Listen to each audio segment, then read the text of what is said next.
Ayun, good morning mga ka-adventures. Panibagong pakikipag-sapalaran naman tayo ngayong araw na ito. Try na naman natin magpalaot.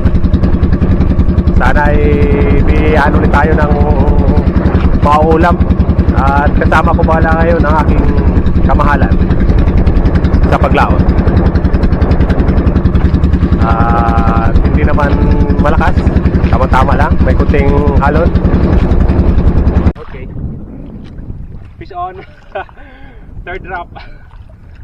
Pangatlong laglag natin ang bato. Gamit natin ang wirik na medium. Ito na, malapit na. Malapit na. Malapit na. Malapit na. Fish on, fish on. Ano kaya tong halimaw na to? Oh yun, oh, lumulutang oh. Yun! Oh, yay! medyo maliit lang. Mga kalating kiloin. Fish on. Hindi la.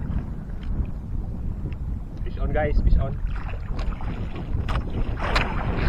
Ganda ng tama. Yeah! Maliit lang yung kumagat pero thank you Lord. Fish on. Fish on mga ka-adventures. Siguro ay katulad lang din ng nahuli natin nung nakaraan. Dito sa medyo malalim. Nasa 100 meters. Naka 8 drop, pag 8 drops. Pang 8 hulog natin. Pang 8 hulog. Pero naglipat naman tayo. Oo. Lipat. Nakadali tayo nung pangatlong hulog. Medyo maliit. Titingnan natin ito pang 8 drop siguro, pang 8 drop malaki-laki na. Nangangalay din batakin pala. Ganito kalalim. Ay, ano yun? Nawala. Oh.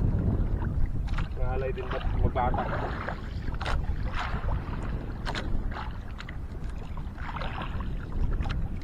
Wala akong sumusunod lang, halos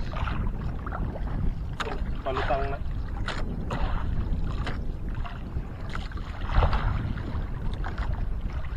Hindi naman siya kabigatan ilahin, so sumusunod pa, lumulutang. Hindi dito na sa taas. Lumulutang. Nasaan siya? Ayun o. Ayun o, yun o, yun o. Mas malaki nga. Oh. Mga 1 kilo. Mga 1 kilo. Pareho no? Oo, pare-parehas. Malaki lang. Ang ganda rin ang tama. Ang gamit natin dito ay yung tinatawag dito sa Simara na wirik. Ayan. Ito siya oh.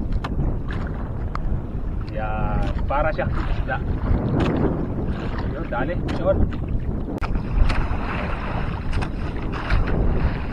Sige. Wala. Kanina Fish pa. on mga kamaster. Fish on mga ka-adventures. Ano kaya ang halimaw ito? Hindi ko mapintahan eh. Oh, may malaking alon. Yung laki ang alon ah. Malaki-laki ah. Dito, buti ay meron tayong kumubit. Merong kumagat. Isang wirik. Gawang si Marapis Hunter. Oh, malapit na. Malapit na. 10 tipa. Ito kaya ito. Whoop. Kaya ito. Ito. Oy. Oh, andyan naman sa ano, taas mo. Taas mo lang. Amberjack. Amberjack. Amberjack, mga 1 kilo. Dali, amberjack. Dali, ganda ng tama oh. Dito sa ilalim. Baklas yung kanyang butas. Oh. Thank you Lord.